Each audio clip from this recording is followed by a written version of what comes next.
In the 1980s, the space shuttle is the new, exciting chapter in space travel. Then Challenger explodes.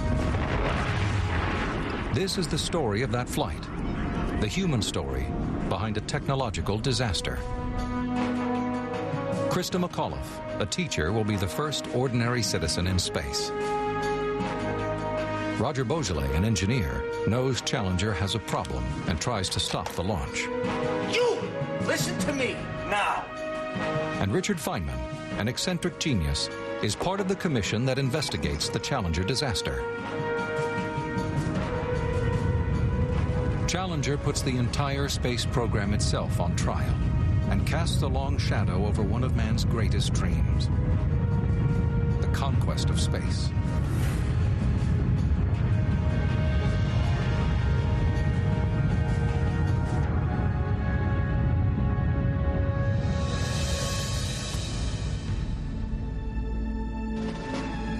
Kennedy Space Center. Space Shuttle Challenger prepares to launch into a cold winter sky. Minus 10, 9, 8, 7, 6. We have main engine start. 4, 3, 2, 1, and liftoff. Liftoff of the 25th Space Shuttle mission, and it has cleared the tower. Engines throttling up. 3 engines now at 104%. Challenger, go at throttle up. Challenger, go at throttle up. 1 minute 15 seconds. Velocity 2,900 feet per second. Altitude 8 nautical miles. Down range distance 7 nautical miles. Flight controllers here looking very carefully at the situation. Obviously a major malfunction.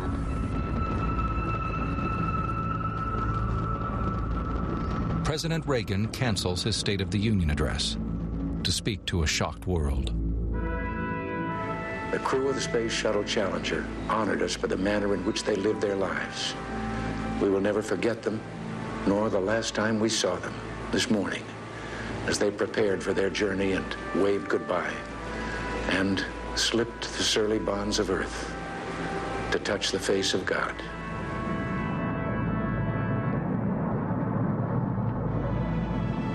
The loss of Challenger leaves the country in mourning. 7 astronauts are dead. Among them, a woman who has deeply touched the heart of the nation, Christa McAuliffe, a high school teacher and winner of NASA's Teacher in Space contest. This morning, she was to become the first ordinary citizen to travel into space.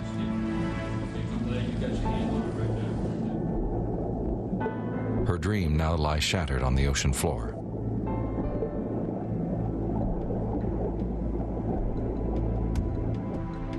The shuttle is the most complex machine ever built. It has over 2 million separate components. It is now essential to find out exactly which of its thousands of systems catastrophically failed.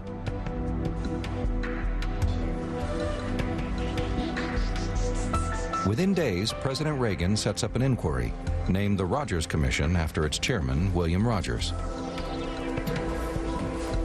I would like to call the commission to order, please. 9 days after the disaster, they begin to call key witnesses. My name is Roger Beaujolais, and I'm in the structures section. And I've been involved basically since coming to Thiokol some 5.5 years ago. The Presidential Commission is made up of industry experts, scientists, and politicians, with one exception. Richard Feynman, a Nobel Prize-winning physicist. Feynman will play a key role in the investigation. No, I was not. The commission will explain the reason behind the Challenger explosion and the loss of 7 astronauts.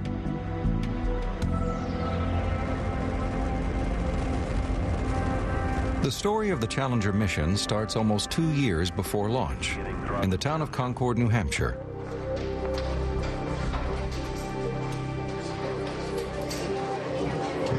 Christa McAuliffe teaches at Concord High School. She's popular. Her enthusiasm fires up her students. Like all the best teachers, Christa brings her subject to life. Christa's expertise is social history, and she's especially interested in the diaries of ordinary women in the 1800s who moved west with their families across America. She works these stories into her course called The American Woman. Now, history isn't just about politicians or generals or explorers. It's also about the wives who kept their families together while the men were off exploring. Everyone makes history, and we are going to be reading about and listening to the people who don't usually get written about. I'm going to be asking more of the... Christa is a child of the space race and has grown up with a new pioneering dream. When she was just 13, she witnessed John Glenn, the first American to orbit the Earth. She's been fascinated with space ever since.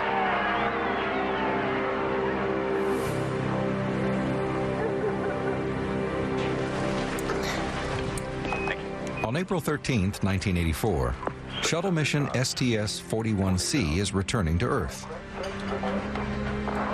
That morning, Christa's family notices she's more interested in the newscast than breakfast. For Christa's generation, space is still a dream. So far, no civilians have gone into space.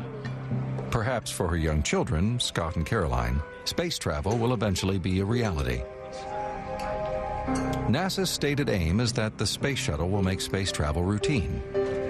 So far, it has only been for an elite corps of professional astronauts. What Christa doesn't know is that NASA is planning a competition to send America's first ordinary citizen into space.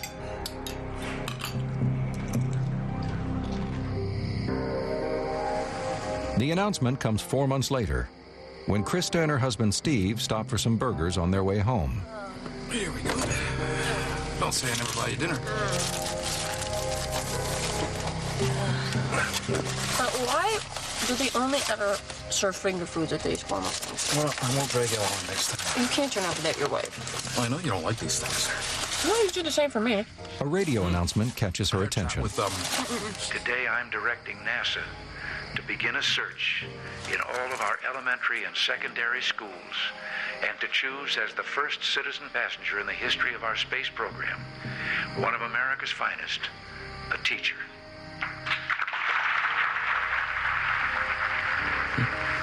Oh, I was thinking we could get away this weekend. Go to the coast. Huh? Yeah, sure. That was pretty interesting when you said a teacher in space. It's too bad I don't know any teachers. You should try out. Yeah. I should try out. Christa will delay sending in her application to the last minute, but hearing the president that night has already sealed her fate.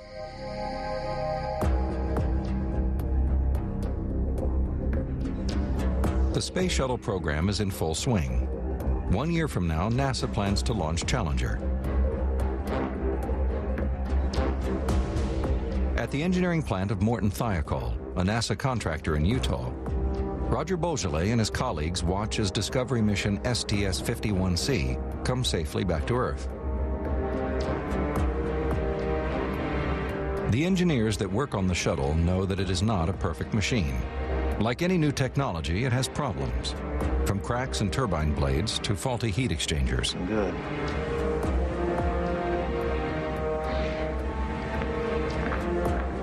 The problems are not sufficiently serious to stop the shuttle from flying. Still, every safe landing is a relief.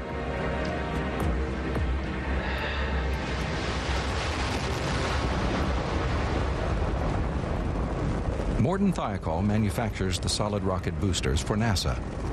The rocket boosters are strapped to each side of the shuttle's main liquid fuel tank and provide the explosive force to lift the spacecraft off the ground.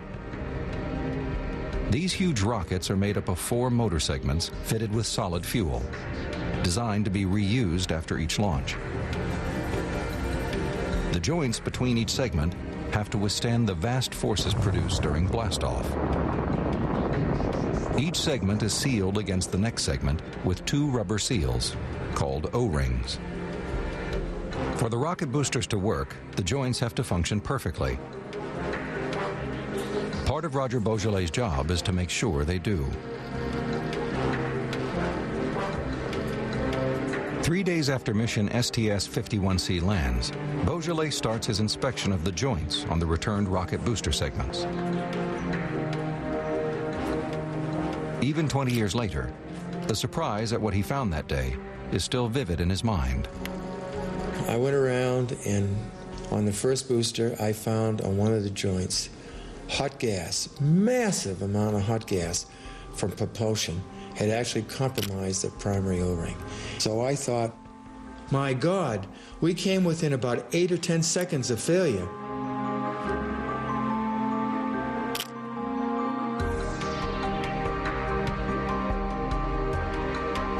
When the rocket booster sections are slotted together, the joint is sealed by 2 O-rings.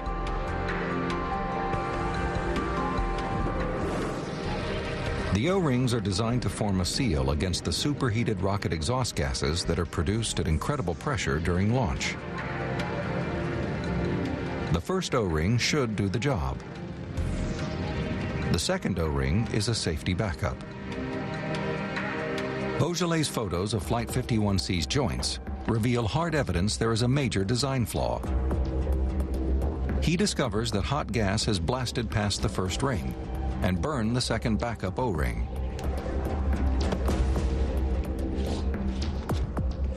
I instantly, in my mind, thought, oh, this has to be caused by the cold weather that preceded this launch. Beaujolais immediately hones in on the one thing that made Flight 51C different: the temperature.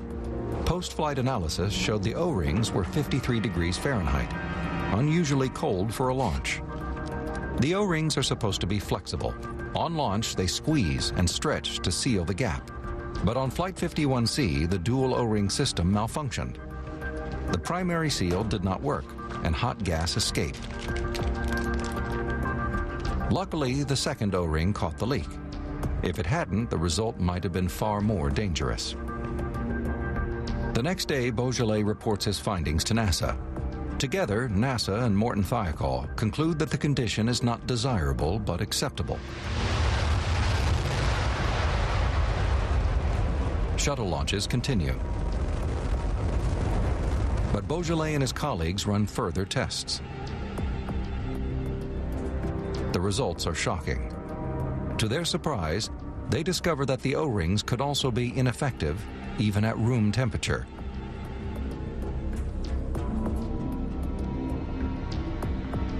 Beaujolais takes his findings to his boss.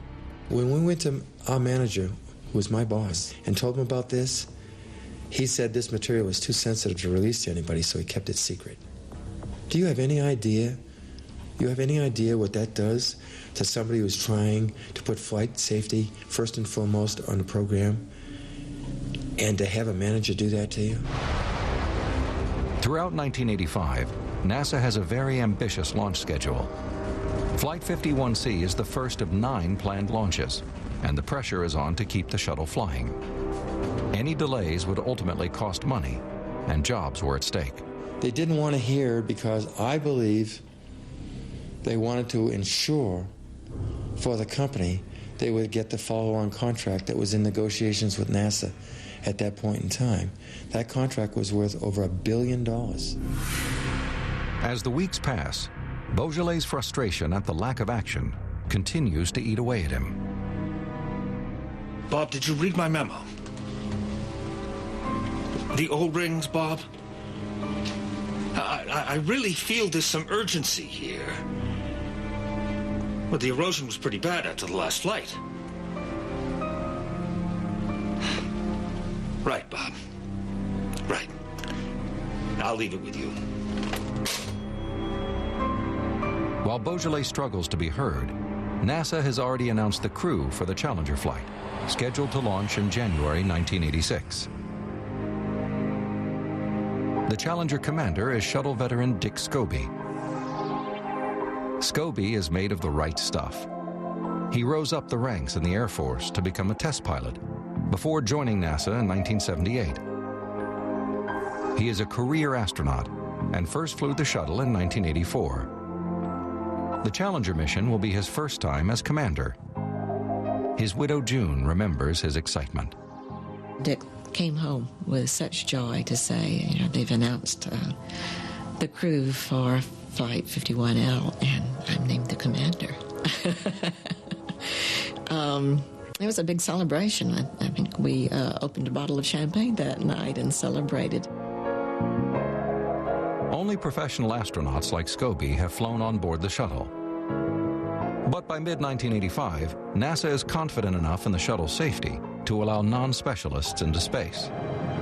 Senator Jake Garn, chair of the committee that funds NASA, and Sultan Salman, a Saudi prince, are scheduled to fly in April and June this year. NASA's message is clear. The shuttle is safe. In the future, spaceflight will be for everyone. Well, I think everyone was eager for space flight to be more accessible for people. And they were probably too eager to make that happen. Dick was concerned. I can remember him personally saying that, that we're not ready to just fly anyone into space. I mean, we still need trained astronauts to be prepared for emergencies. The senator and Saudi prince flights are successful, but create little public interest. NASA wants to regenerate enthusiasm in the space program, and putting an ordinary citizen into the shuttle is their best hope. Their Teacher in Space competition is gaining national interest. It is 2 months since Christa McAuliffe sent off her application, and tomorrow she has her first interview with NASA. If she gets it right, it's the first phase of a long and grueling selection process. If she gets it wrong, she loses a once-in-a-lifetime opportunity to fly into space. With help from her husband Steve, she rehearses by taping her presentation. It's easy to chronicle military, political, and economic history, but social history's harder. I mean, a lot of Americans feel that the space program doesn't belong to them. And I would like to make them feel that it does. I want to bring back my perceptions of what an ordinary person sees from the shuttle. Okay, cut there. Yep. Ugh. These clothes are not right. Well, I thought that was good. Here, what do you think of this? Sweetie?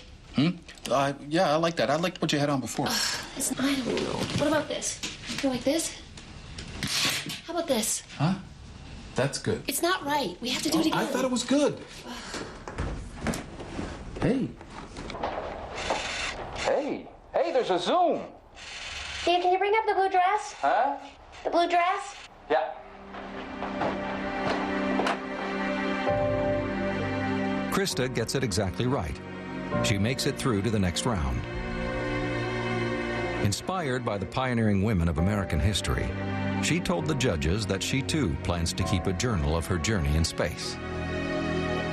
Out of 11,500 applicants, Christa is now only one of 114.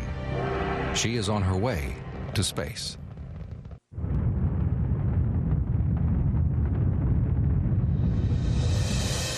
The shuttle is the most complex machine ever built, but even NASA admits its design was compromised. NASA needed a successor to the Apollo program, a machine that was more flexible and cheaper. The Apollo program cost $25 billion, the equivalent of $135 billion today. About $11 billion per launch. Each rocket was custom built for one launch only, then discarded in pieces as its cargo climbed into orbit.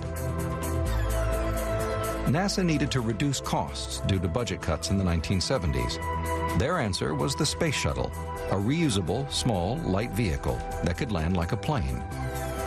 Then, to secure additional funding, NASA adapted the design for the Air Force and built a machine capable of carrying satellites.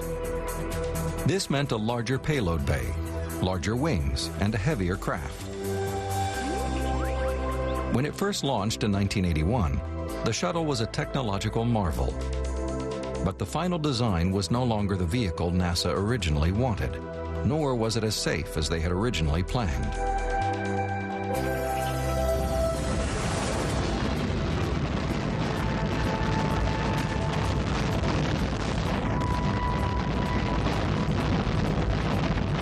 The increased size requires the shuttle to be positioned alongside the solid rocket boosters instead of above.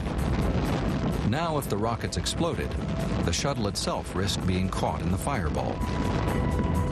NASA promised a machine that would make spaceflight routine. By 1985, they are struggling just to keep the machine in service. The public watches in awe, unaware of the potential for disaster.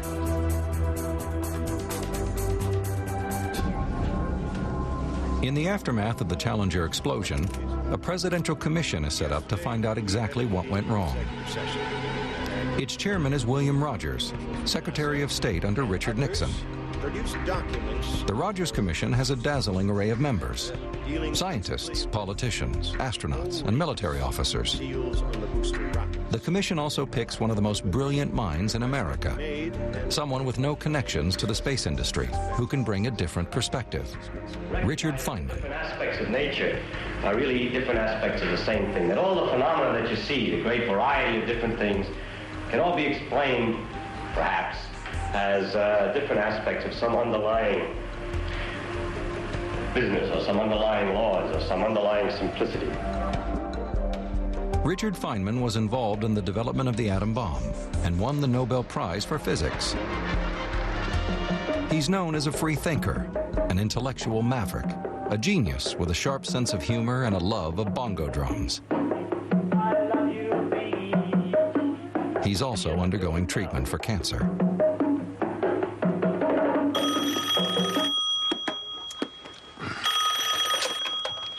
Hello?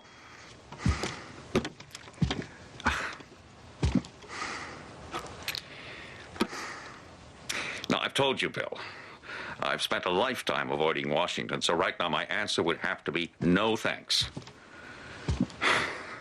I'll consider what you said, but I really do think you should approach somebody else. Goodbye.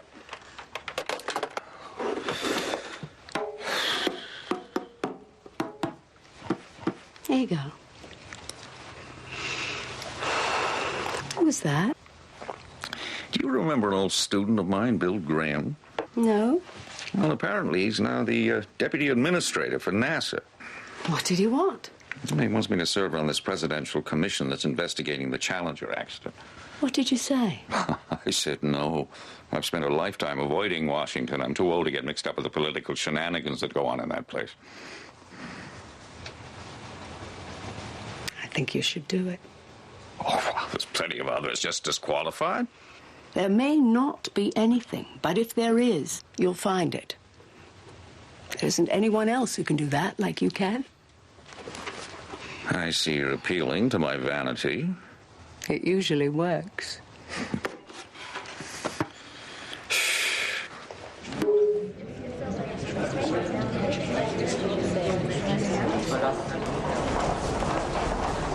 Any idea what caused the accident, Professor? Oh, there are all sorts of ideas flying around. I wouldn't like to speculate.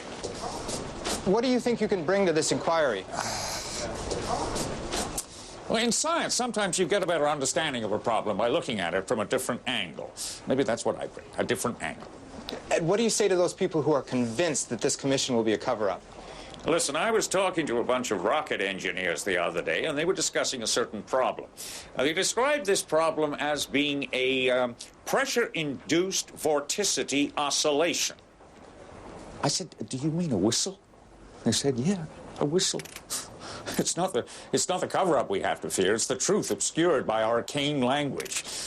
Maybe that's where I bring an edge. I'm not bamboozled by the language of science.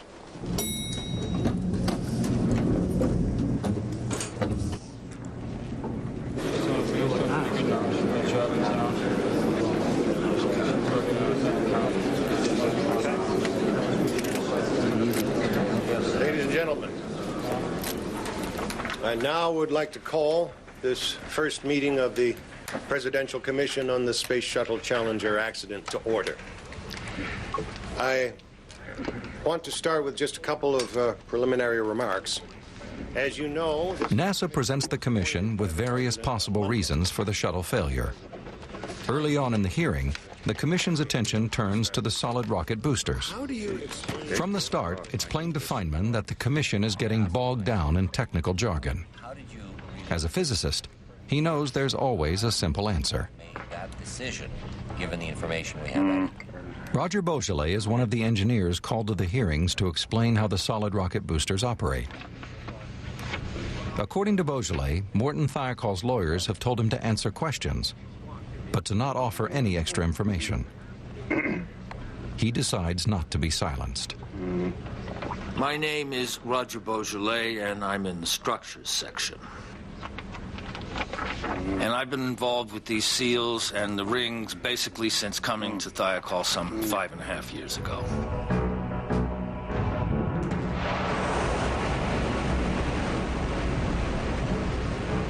NASA and Morton Thiokol already suspect that the solid rocket boosters are somehow to blame.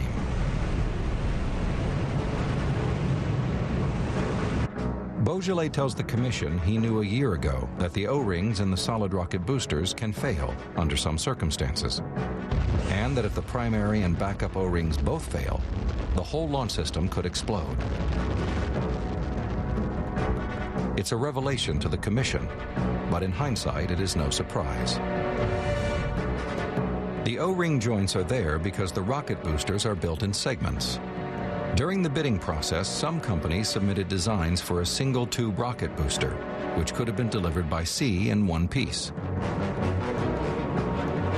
But Morton Thiokol, who won the contract, is in Utah, a landlocked state.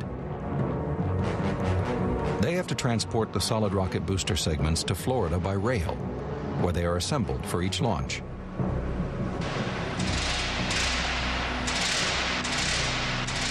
Making the rocket booster in segments creates its weakest link. The joints have to be gas-tight. If any of the seals leak, superheated rocket exhaust will escape, potentially causing a catastrophic explosion.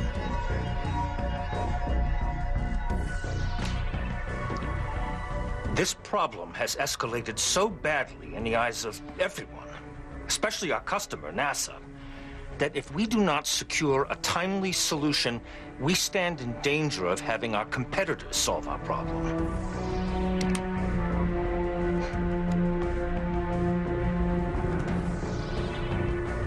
Throughout the spring of 1985, Beaujolais struggles to get Morton Thiokol management to take his O-ring seal concerns seriously.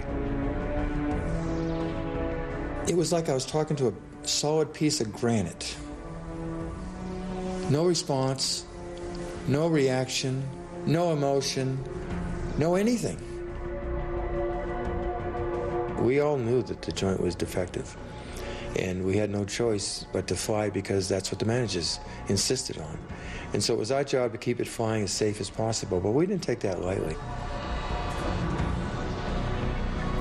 If Beaujolais is right, it will only be a matter of time before something will fail.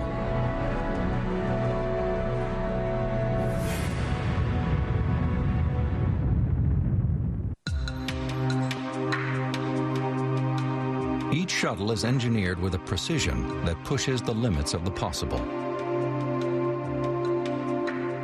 More than 700 components on the shuttle are designated Criticality 1, which means if one of these components fails, the shuttle and crew could possibly be destroyed.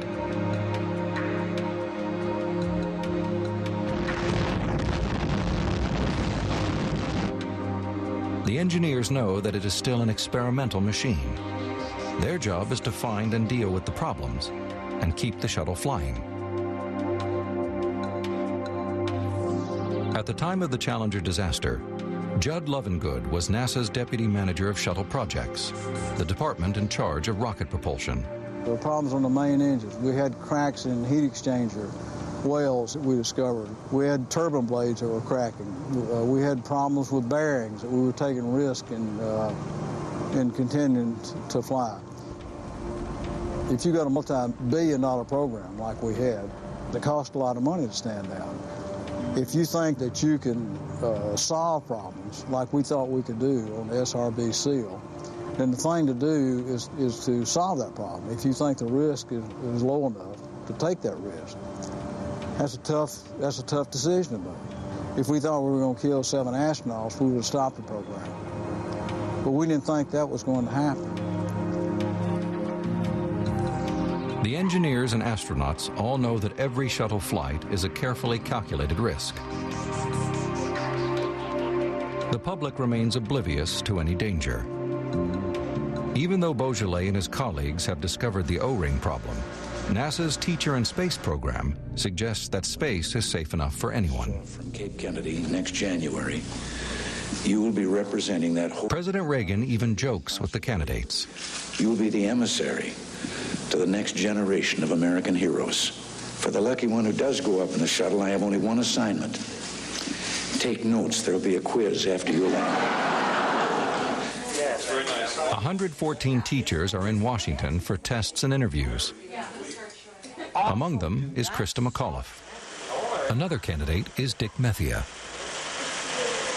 Christa and I met very quickly because we were New Englanders, so we became buddies real fast.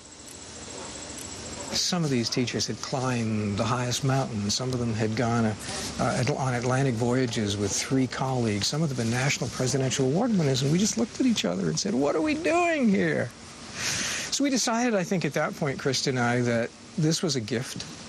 We didn't earn it, and we weren't going to go any further. So let's just enjoy the ride.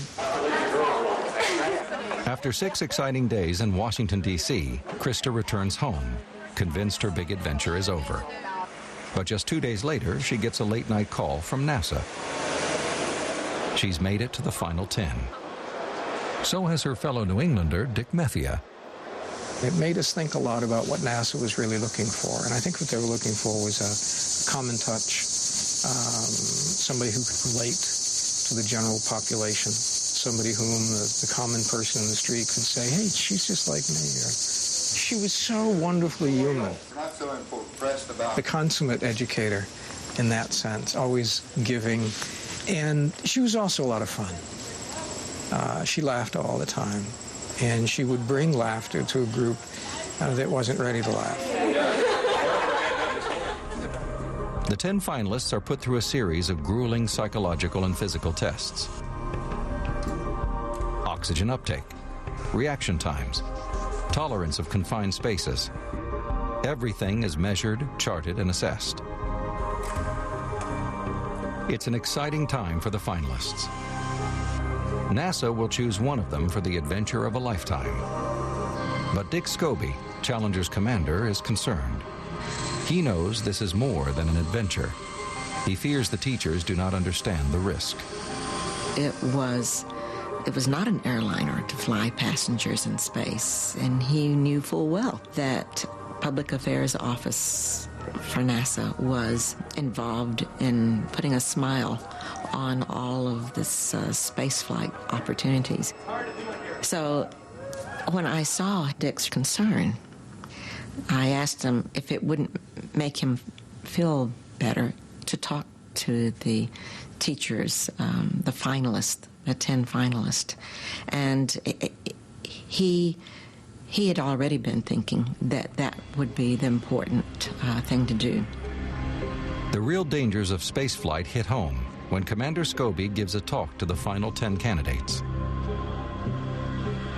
He came in wearing his workaday flight outfit, and he regaled us with wonderful stories about what life was like in microgravity. And then there was a pause, and he said, but remember that when you're strapped into the crew cabin, you're sitting on a ton of fireworks. And the conversation got very silent at that point, and he didn't have to go any further. We knew what he was talking about because it was that fact that each of us had shared along the way with the people we loved most. And it was a thing that frightened them most. Scobie tells them the stark truth, that space travel is dangerous.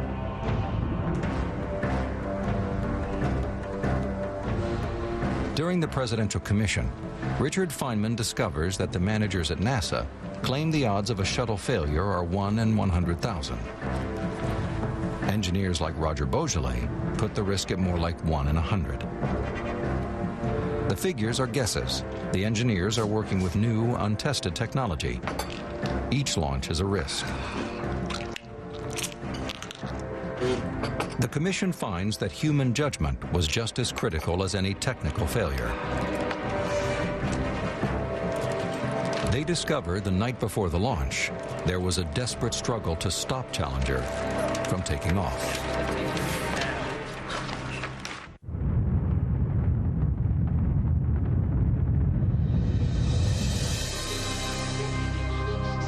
Despite the O-ring damage on Flight 51C, NASA continues its launches. As the summer progresses, Roger Beaujolais is still trying to have his concerns taken seriously. Then he discovers the primary O-ring has failed on another shuttle flight, this time mission STS-51B. The CO problem can now no longer be ignored. Beaujolais requests a task force to investigate how to fix the problem. His memos become increasingly desperate and aggressive in tone. Subject SRM erosion. Possible failure criticality. Now, this letter is written to ensure that management is fully aware of the seriousness of the current O-ring erosion problem. It is my honest and very real fear that if we do not designate a team to solve the problem, with the field joint having the highest priority, that we stand in jeopardy of losing a flight.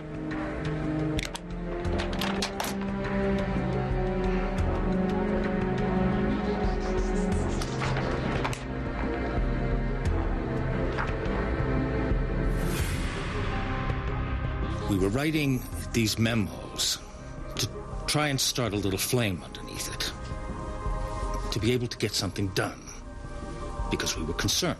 We were extremely concerned. I think that's what those memos reflect.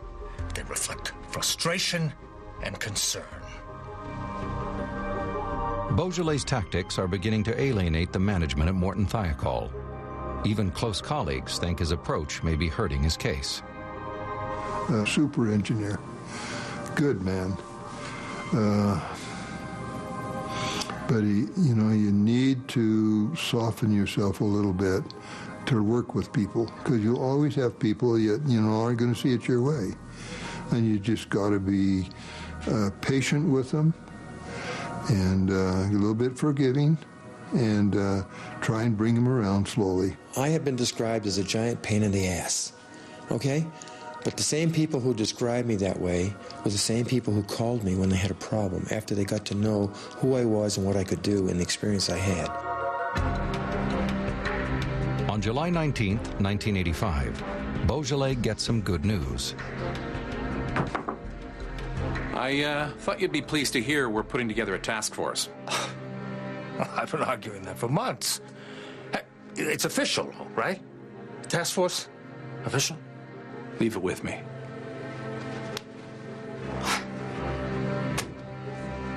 Finally, he believes he can do something about the O-rings.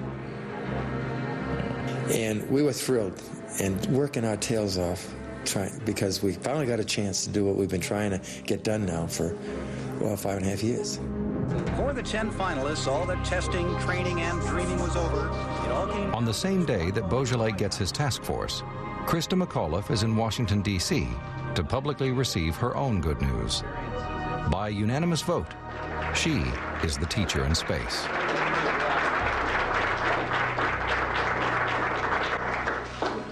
It's not often that a teacher is at a loss for words. I know my students wouldn't think so. I've made 9 wonderful friends over the last 2 weeks. When that shuttle goes, there might be one body. But there's going to be 10 souls that I'm taking with me. Thank you. That was quintessentially Christa. Again, thinking really in that moment of her greatest triumph, her thoughts were about us. And she was really special in that way. It's the start of an amazing experience. Soon, Christa will train alongside Challenger's crew for the journey into space. The problem with the O-rings has still not been resolved. A few weeks later, Beaujolais' excitement with the task force is crushed. 1 month, one lousy month later, we all realized that we had no power, no authority, no resources, and no management support. Well, how in the heck can you get anything done if you don't have any of those items that I just mentioned? You can't. And the frustration was just absolutely going up minute by minute, day by day. Here we go. 2 months after her selection, Christa is about to leave home to start 4 months of training at NASA. Hey, Margie, you haven't had a chance to talk. Since becoming the teacher in space, her life has changed completely. Overnight, Christa has become a national celebrity. Her hometown of Concord shares her excitement. Many well-wishers turn out to celebrate with her. Now, being the teacher in space is a reality. Her new life as an astronaut is about to begin. It's time to leave her family in New Hampshire. Oh, thank you so much. Thank you so much. Krista, yeah. I think maybe you should go talk to Scotty.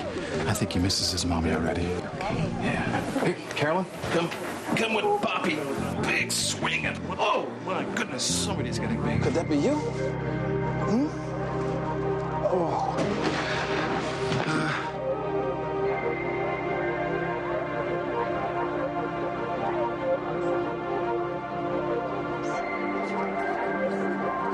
I'd like to raise a toast to Krista and her adventures in space, and well, thank you all for coming. To Krista.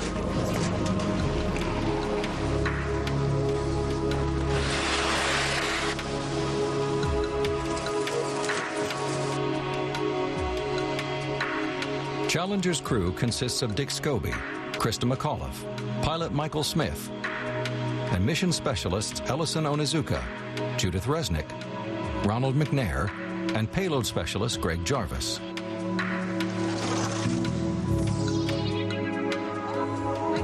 Christa now has to learn everything they already take for granted.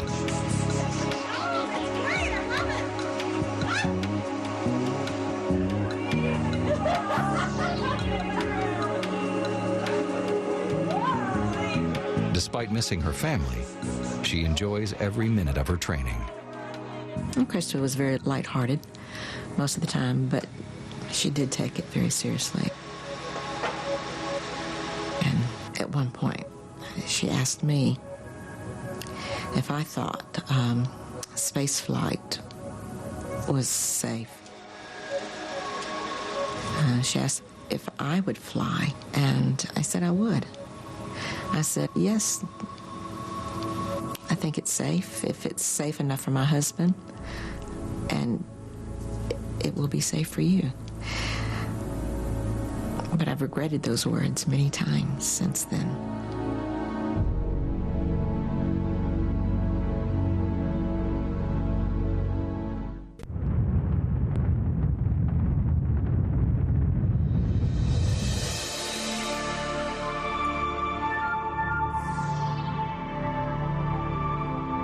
By late January, NASA has already postponed the Challenger mission several times.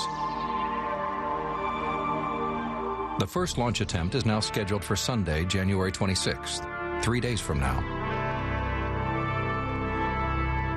The crew arrives at Cape Canaveral from their base in Houston to enjoy a traditional pre-launch beach party.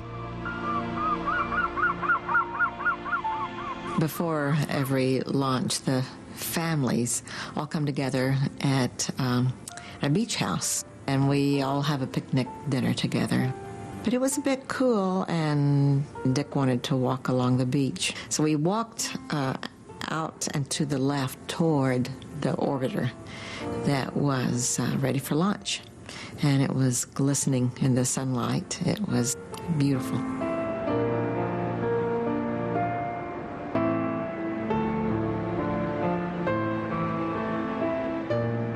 We splashed in the water like kids and came on back to the beach house to the others. And the mood changed from those last wonderful hour together.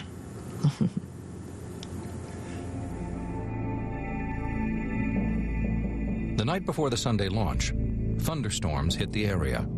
NASA cancels the flight and reschedules for Monday. By now, Krista is beginning to feel the strain. Raindrops keep falling on my head. On Sunday evening, both she and Greg Jarvis are having trouble sleeping. Turning They find 2 bikes and kill some time. Yeah. Greg Jarvis is an aerospace engineer with Hughes Aircraft and Space. They are both rookies. Had the weather not turned bad, they would already be in space.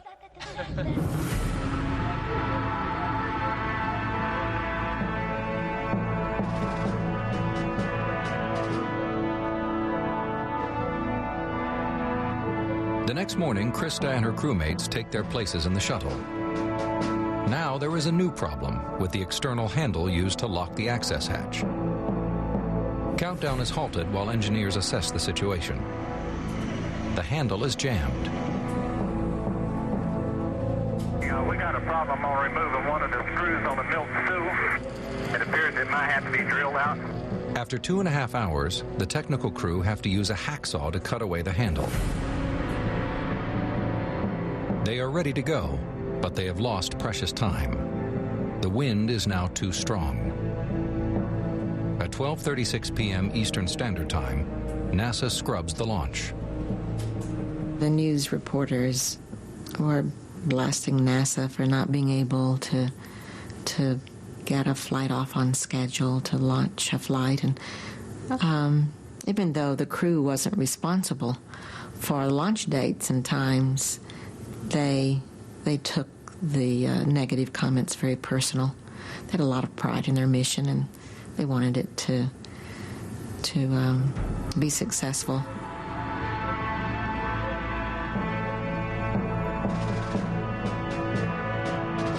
The launch is rescheduled once again for the next day, Tuesday the 28th, even though the weather forecast predicts extremely cold temperatures, down in the low 20s.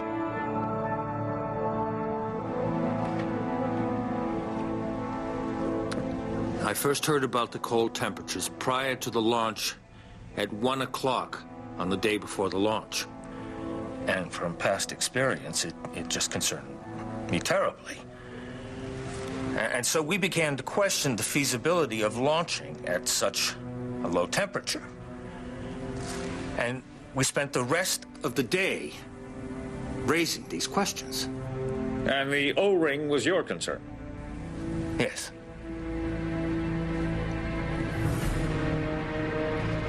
The launch is less than 24 hours away. NASA can cancel the mission at any time if the engineers think it is too dangerous. The temperature the next day is predicted to be more than 10 below freezing. A shuttle has never launched in temperatures so low before. A decision to fly or not has to be made. With just hours to go, Roger Beaujolais is part of a desperate attempt to try and stop the launch.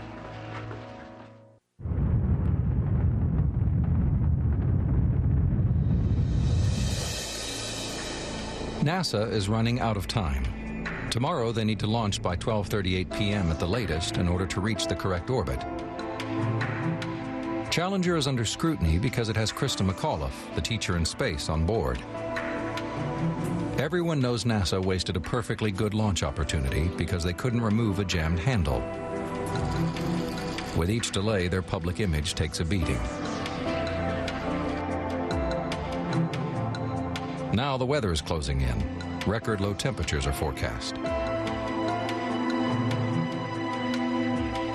At 1 p.m. Standard Time on January 27th, NASA calls Morton Fire Call.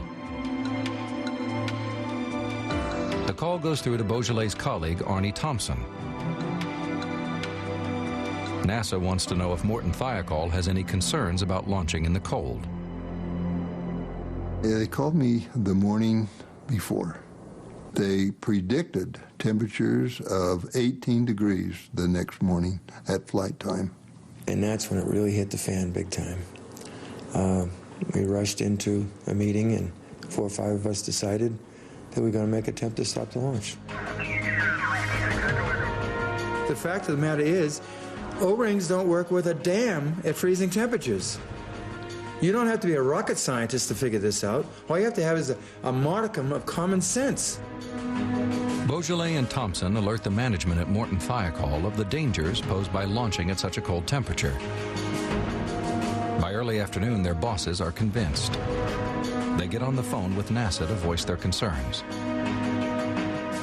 Morton Thiokol recommends against launching. But NASA is reluctant to abort again unless there is hard evidence. They need proof and want to scrutinize Morton Thiokol's O-ring data before calling it off.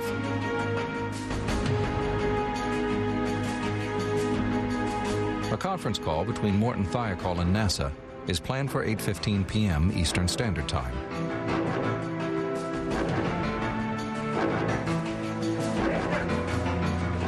We ran literally to our offices and basically rummaged through reports and file cabinets. Just grab the current data and go. We had 45 lousy minutes to prepare for the most important technical meeting of our careers. Wrap it up. Let's go.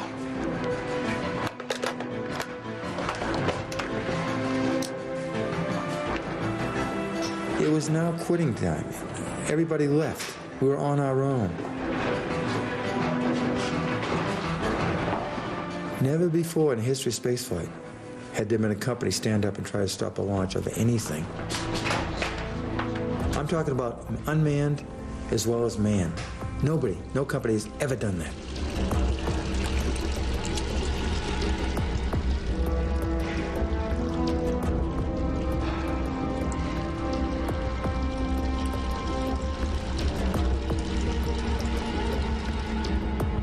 This is the moment Beaujolais has been waiting for. Finally, after a year of memos and calls, he has a chance to be heard.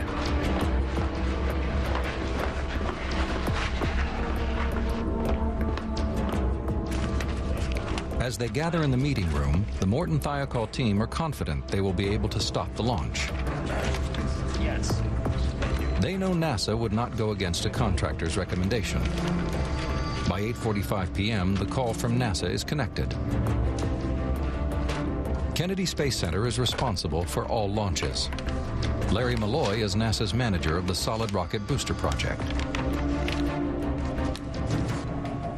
The Marshall Space Flight Center in Alabama is responsible for all rocket and engine systems. Leading the team is Deputy Director of Science and Engineering, George Hardy.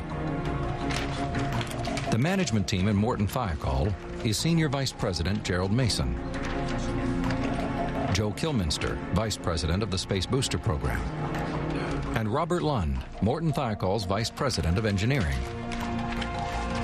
By the time the teleconference starts, launch is just 13 hours away. The success of this mission and the lives of the 7 astronauts hang on one simple question. How will the O-rings react to the cold temperatures predicted for launch the next morning? At low temperatures, the O-rings are not so elastic. They won't seal properly. It'll be like putting a brick into a crack versus a sponge. The grease, too, will be affected. It will be thicker and not as slick.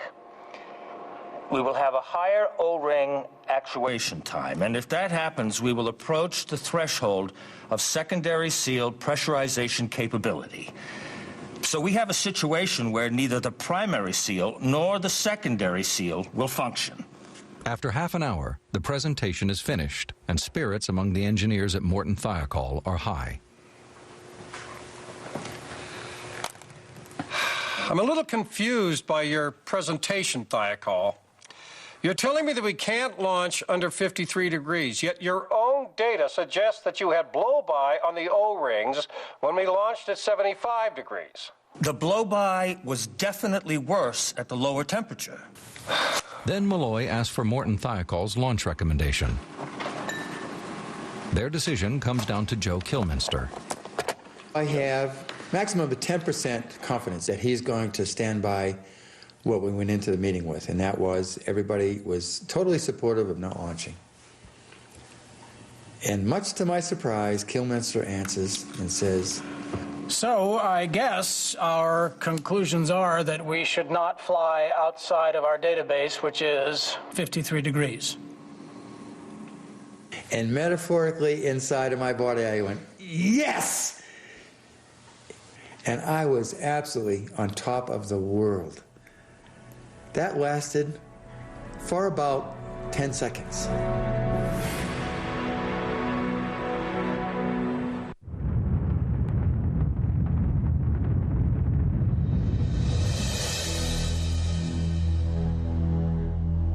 The engineers at Morton Thiokol are confident NASA will stop the Challenger launch. They now wait for the official response. For God's sake, Morton Thiokol, when do you want me to launch? Next April? You guys are generating new launch criteria here. Joe, we have been flying for 4 years with a known condition in these joints considered and accepted by Thiokol, accepted by me and all levels of NASA management. Think about this. Think about your data. Now, to the layperson, that might not mean much, but to us inside, in the program, fully knowledgeable of what's going on, those are metaphorical buzzwords for you're screwing up my launch schedule. Only NASA can postpone a launch. All Morton Thiokol can do is make a recommendation. Now, Larry Malloy at Kennedy asked George Hardy at Marshall for his opinion. When George speaks, everybody listens, because George is one of the most highly recognized engineer managers on the program. Thiokol, I am appalled. But I won't go against the contractor. In that case, I can't recommend launch. It's the second no vote, because he would not overrule the contractor. But it's also something else. When he said he was appalled, that was a killer. Absolute killer.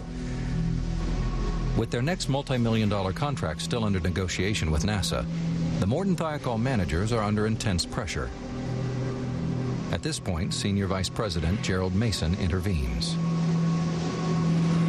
Joe, ask him if we can take a 5-minute caucus offline. Larry, could we take 5 minutes? We have to make a management decision.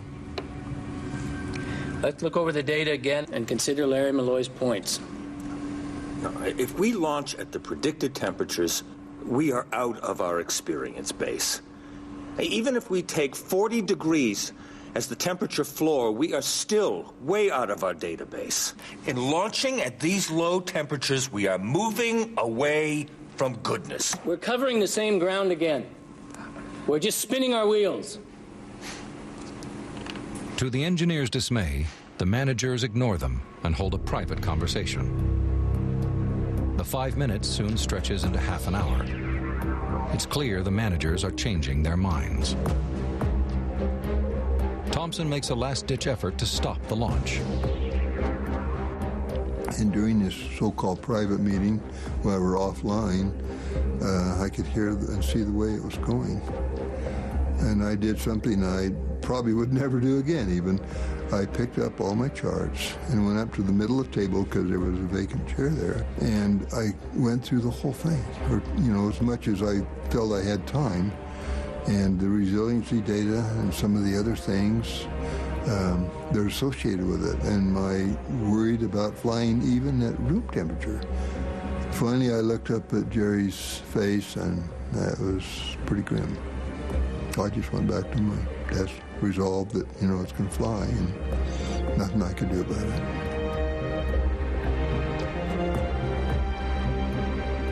I am so angry and so mad and so frustrated that I slammed the photographs down and I'm screaming at them, because I saw what they did to Arnie, to look at the photographs and not avoid what they're telling us. It's very simple, guys.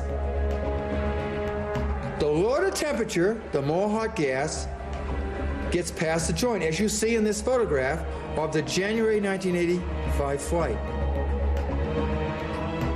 I got the same identical treatment as Arnie got. And so I angrily picked up the photographs and returned to my position at the table. And I basically put my head down on my arms, and I was so close to losing it.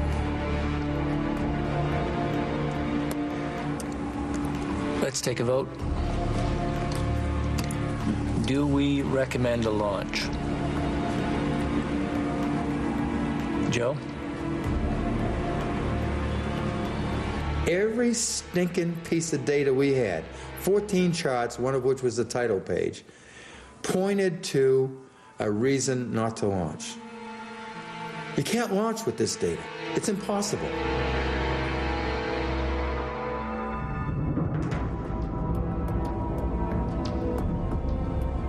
I think it's all right.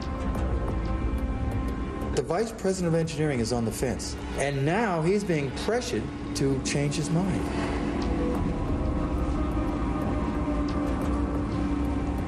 Bob, you have to take off your engineering hat and put on your management hat.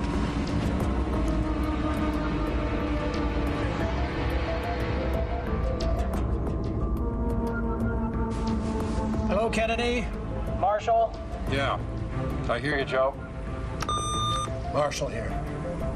Our position is that although temperature effects are a concern, the data predicting blow-by are inconclusive. Now, are there any disagreements or any other comments concerning the thiacol recommendation?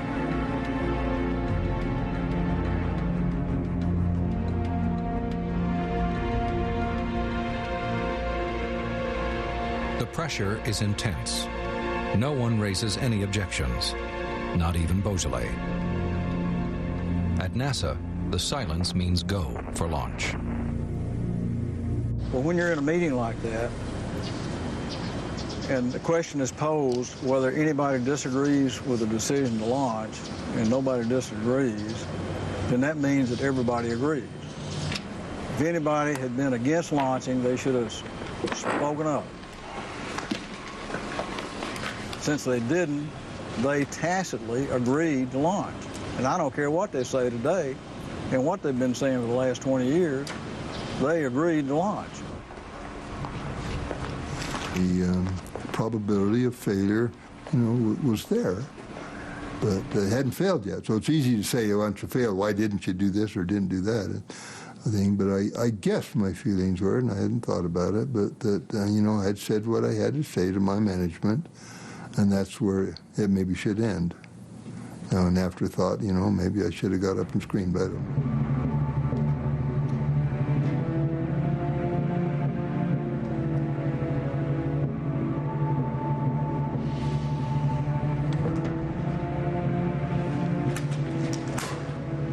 They had 6 months to prepare, and they didn't, and they tried to do it in an hour. And I'd really regret the decision being made. But given the data that we had and what we knew, I think we made the right engineering decision. When I opened the door from the garage to my house in Willard, the first thing that my wife said to me is, "What's wrong?" I said, "Oh, nothing, honey." I said, "I had a great day." But I says, it ended up in a meeting. I says, "We're going to launch tomorrow and kill the astronauts." But outside of that, it was a great day.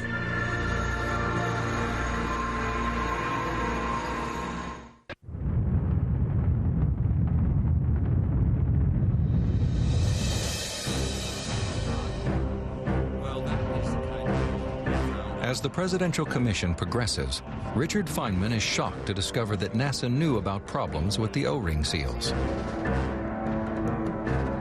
They learn their performance in the cold is a major concern. Then the weekend after the start of the commission, the New York Times breaks the story. The next day, a closed session is called to investigate the allegations. It just concerned me terribly. And the O-ring was your concern? Yes. Feynman and his colleagues learn of the teleconference the night before launch between NASA and Morton Thiokol, and that the engineers' concerns were overruled. They start to piece the evidence together. It soon becomes clear that the engineers warned about the extreme low temperatures and wanted to postpone the launch.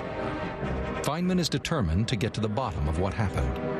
The commission focuses on the decisions made the night before the disaster. First, Feynman questions Robert Lund, the chief engineer at Morton Thiokol. Could I ask you a question? Could you tell me, sir, the names of your 4 top SEAL experts in order of their ability? Roger Beaujolais, I think, would be first. With Arnie Thompson, I'm not sure who the best is. It's number 1 and 2. Jack Cap, Jerry Burns. Now, let me ask one further question. What is your opinion, Mr. Beaujolais, about the SEALs, about the decision that was made? Were you in agreement with the result of the caucus that decided it was okay to fly? No, I was not. Mr. Thompson? No, I was not in agreement. Mr. Cap? He's not here. Well, does anyone know what his position was? Yes, I talked to him. I said, Jack, what did you really feel? And he said, I would have made that decision, given the information we had that evening. Would or would not? Would have made the same decision. So it may be that he was in agreement. Yes, he was in agreement. I can't put it closer than that. And the fourth man's name? Jerry Burns. I don't know. So, of the 4, we have 1 don't know, 1 maybe yes or very likely yes, and 2 who were first mentioned as being without doubt the SEAL experts. They both said no. That's all the information I need. Thank you, that's all. It's now clear to the Commission that Beaujolais and Thompson's last-minute attempts to stop the launch were overruled, and that NASA's senior management made the final decision. Feynman is convinced that the engineers were right and that the cold is at the root of the problem.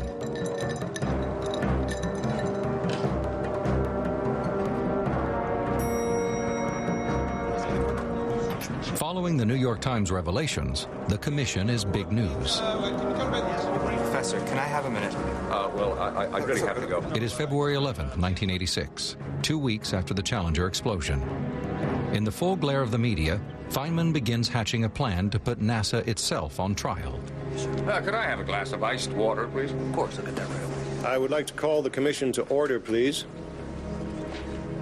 Morden Thiokol provides segments of the rubber O-ring for the commissioners to inspect. Our request that we were able to discuss. It is NASA's manager of the solid rocket booster projects, Larry Malloy's turn to testify. With officials from NASA.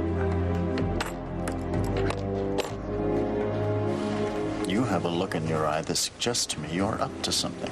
Oh, I have a little experiment in mind. With the media watching closely, the Nobel Prize winner is about to use a high school experiment to demonstrate the fatal design flaw. This rubber thing that is put in, the so-called O-ring, that is supposed to expand to make contact with the metal underneath so that it makes a seal. Is that the idea? Yes, sir. And if it weren't there, if it weren't in contact at all and there was no seal at all, that would be a leak. Yes, you will always push the putty through because the motor pressure is 900 psi nominally and 1,000 psi at max. And that putty will sustain about 200 psi. Well, now, we couldn't put instead of this some sort of material like lead that when you squash it, it stays? It has to be that it expands back because there is a little bit of play in this joint and it has to be able to come back.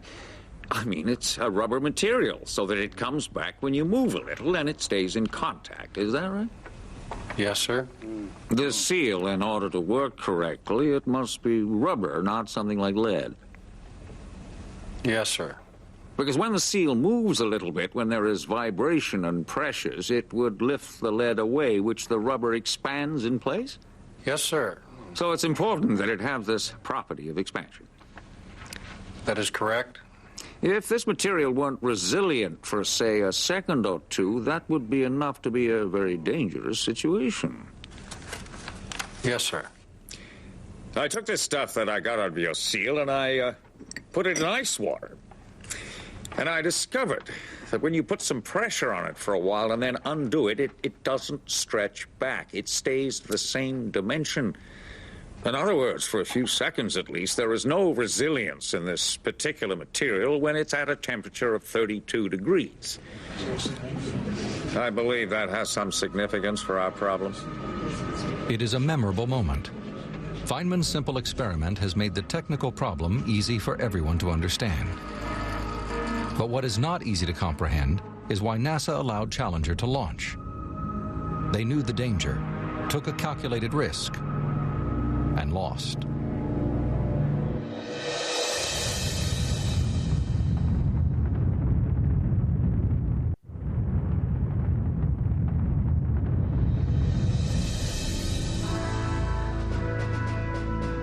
It's the night before launch, and despite the desperate efforts of Roger Beaujolais and Arnie Thompson, Challenger's fate has been sealed. In Utah, there is despair. In Florida, there is only anticipation. At the Kennedy Space Center, Christa McAuliffe says her last goodbye to her husband. Make sure Caroline is ready for the noise. Yeah, no, she knows what to expect. I've walked it through with her. Okay.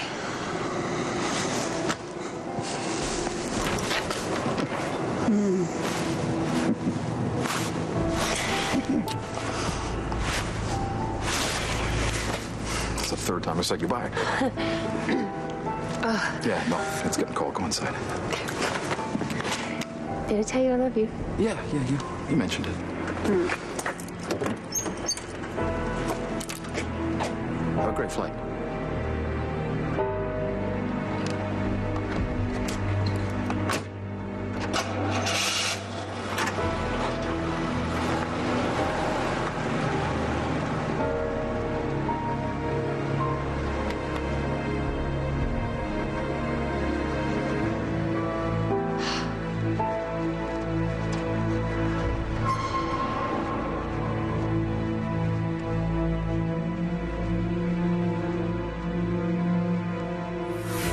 On the launch pad, the temperature is dropping fast. Commander Scobie and the rest of the astronauts don't think they will launch the next morning. It had been cool, but then it was frigid that night before the actual launch, extremely cold.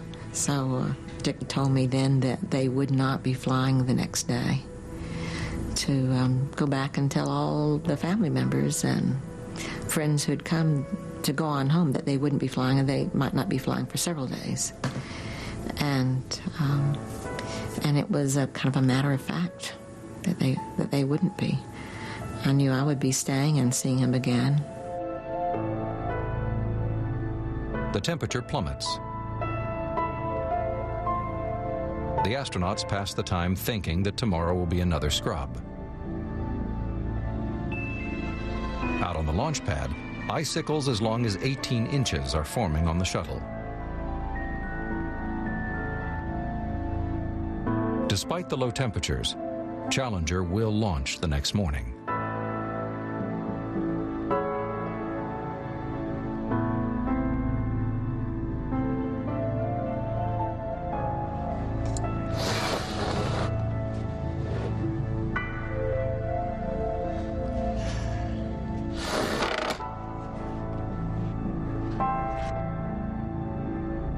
The temperature is 24 degrees.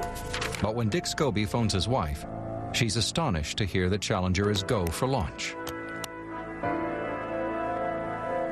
He was not his usual self. He was not himself. He was not, hey, great, see you later, like he often did. It was anxiety in his voice.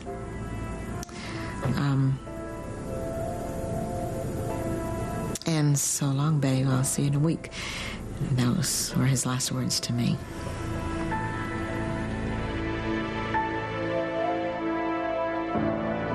As day breaks, the temperature rises to 30 degrees. NASA still has 4 hours to launch. It's a sunny morning, so they delay another 2 hours to let the temperature rise even further.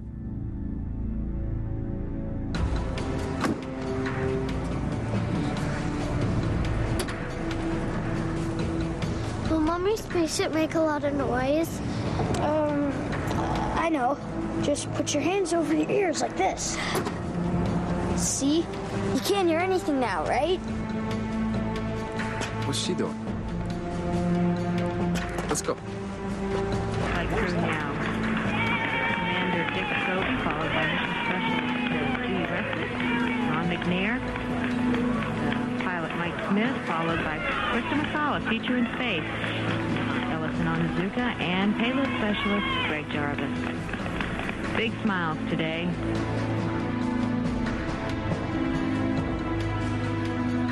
OTC, PLT radio check.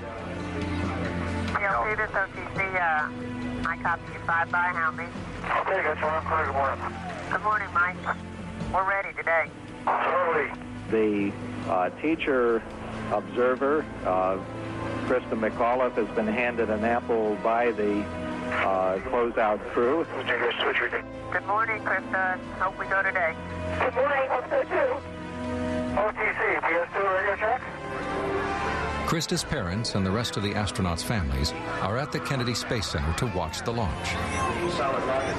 Flight instrumentation recorders have gone into the record mode. The temperature hits 36 degrees, 30 degrees colder than any previous shuttle launch. Mass 2, this is OTC. I read you loud and clear. How many? I read you the same. Good morning, Alberta. Good morning, Judy. OTC, PS1. 2,000 miles away at Morton Thiokol, Beaujolais and his colleagues are also watching. Good morning, Greg. Morning, Alberta. How you doing this morning? I'm pumpkin today. We're going to go. 30 seconds before liftoff, the onboard computers take over. They make the remaining thousands of decisions. T-minus 16 seconds. Sound suppression water starts. The final countdown begins. T-minus 15 seconds. T-minus 10, 9, 8, 7. 6 seconds before takeoff, the 3 huge engines ignite. We have main engine start. 4, 3, 2, 1. It launched and the air cracked with that 6.5 million pounds of thrust, and the ground shook, and they were off. Liftoff of the 25th Space Shuttle mission, and it has cleared the tower. Roll program. Roger, roll, Challenger. Good roll program confirmed. Challenger now heading downrange. What no one has noticed as the shuttle rises from the launch pad is a puff of black smoke from the lower part of the right-hand booster. Due to the cold conditions, the O-ring has not expanded to seal the gap. Hot gases are leaking. The pressure of the gas has pushed aside the second backup O-ring. I was sitting there, and the vehicle ignites and clears the launch tower, and I turn to Bob and whisper, Looks like we dodged the bullet. Because we had all expected it to blow up in the pad. Because that's what the propellant experts in engineering had told us. Roll program. Roger, roll, Challenger. Roll program confirmed. Challenger now heading downrange. Engines beginning throttling down now at 94%.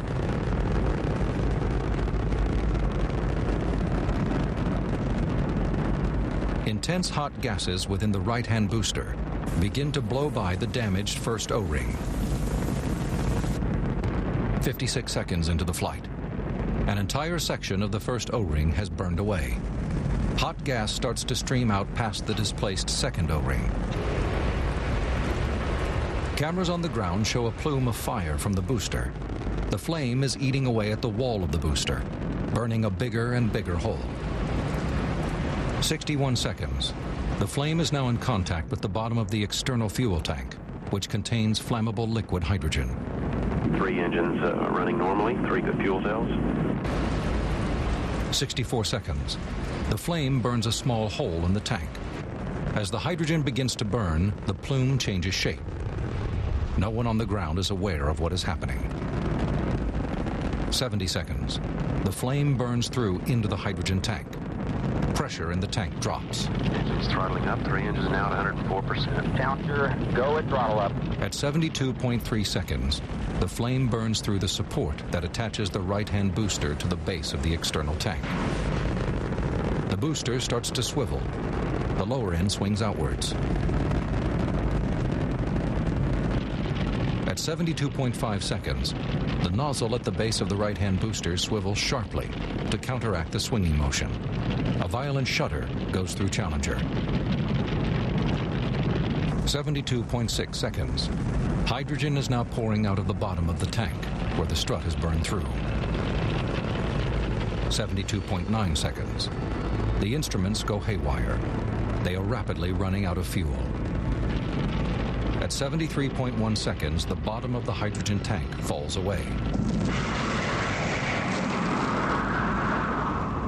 The force of the erupting gas pushes the tank up into the base of the oxygen tank. The nose of the swiveling booster hits the top of the external tank, ripping it open. There is a sudden brilliant flash as the oxygen and hydrogen mix. 73.5 seconds. Challenger's engine shut down. The last data from Challenger is radioed to Earth. The explosion blasts the shuttle free. It is tumbling through the atmosphere at 1,250 miles per hour. The enormous stress tears the shuttle apart. The nose section is torn off. It contains the crew cabin and the 7 astronauts. The cabin is still heading upwards, but air resistance is slowing it down. On the ground, people begin to realize what has happened. Something is terribly wrong. And then, all of a sudden, it looked different. And then it began to shatter in a million pieces. Just like our hearts.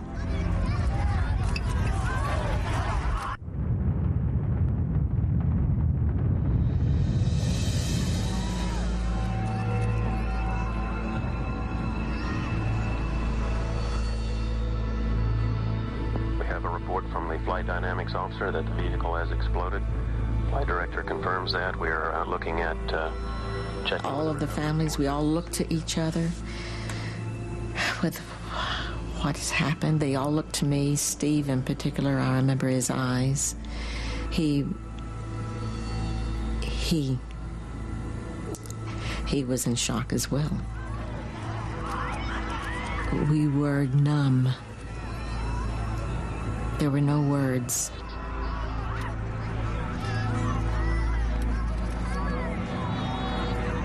Someone spoke up and said, we have to take care of these families and get them back to crew quarters.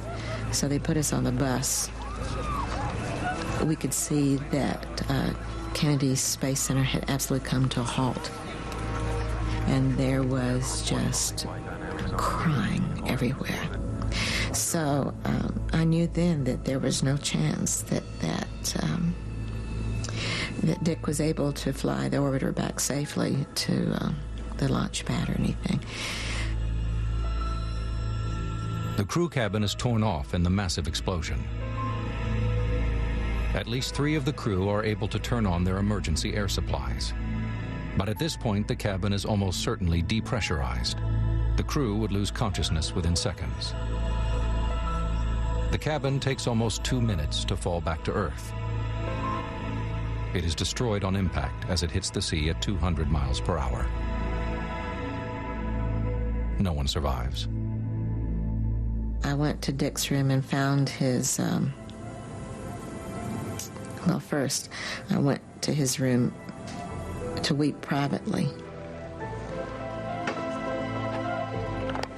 I took Dick's briefcase back out and set it in my lap along with his parents and our children. And it was, why I would do that, I don't know, except that it was so much a part of him. It was always with him. And it had his memorabilia in it. It had his everyday things that the kids and I always saw him with, his star charts, his business cards.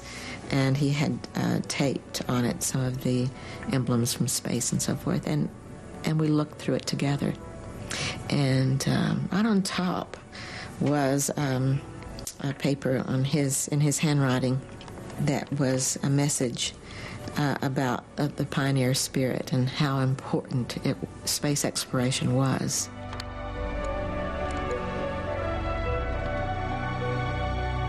We have whole planets to explore. We have new worlds to build. We have a solar system to roam in. And if only a tiny fraction of the human race reaches out towards space, the work they do there will totally change the lives of all the billions who remain on Earth.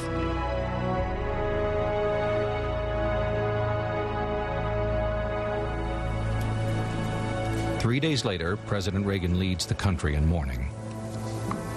We come together today to mourn the loss of 7 brave Americans. Sometimes when we reach for the stars, we fall short, but we must pick ourselves up again and press on, despite the pain. The best we can do is remember our 7 astronauts, our Challenger 7. Remember them as they lived, bringing life and love and joy to those who knew them, and pride to a nation. We bid you goodbye. We will never forget you.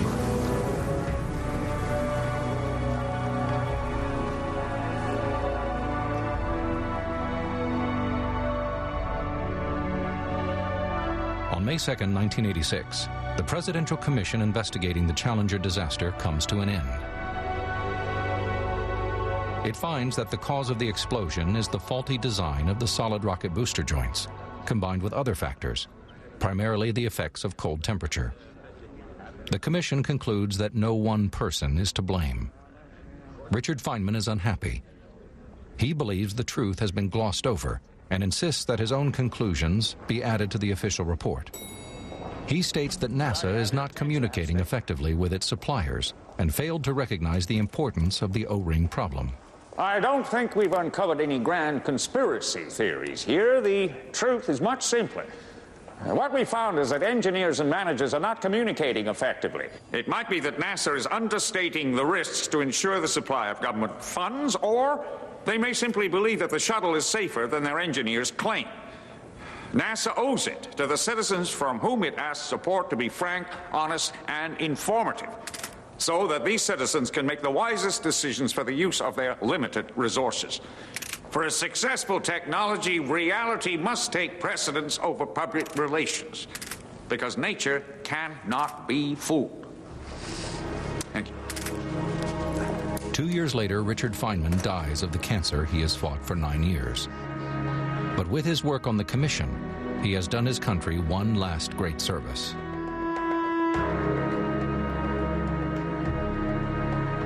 No one at NASA is held accountable for the disaster. By the end of 1986, both Larry Malloy and George Hardy retire from the space agency. Robert Lund, vice president of engineering at Morton Thiokol, stays with the company in a new, more senior role.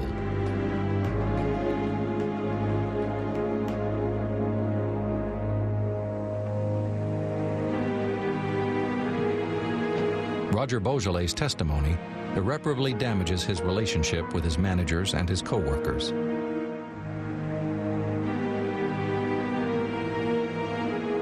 He leaves Morton Thiokol just a few months after the commission hearings. He never returns. I did nothing wrong. I did everything right along with my colleagues. And we paid a horrific price. And that's unfair. And I would do it again in a heartbeat.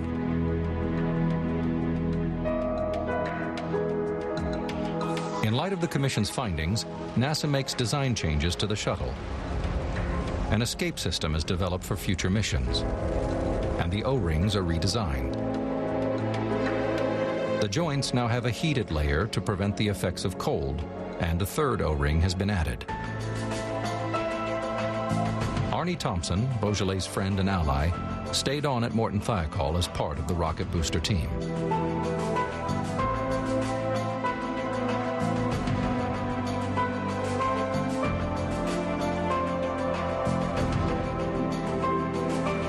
Christa always planned to use her fame to make education a national issue. And her dream lives on today.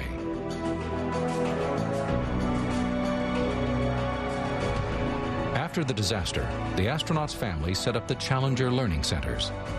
They continue to inspire and teach a new generation of children across America and the world. Christa's memory also lives on in space. A moon crater and an asteroid are named in her honor.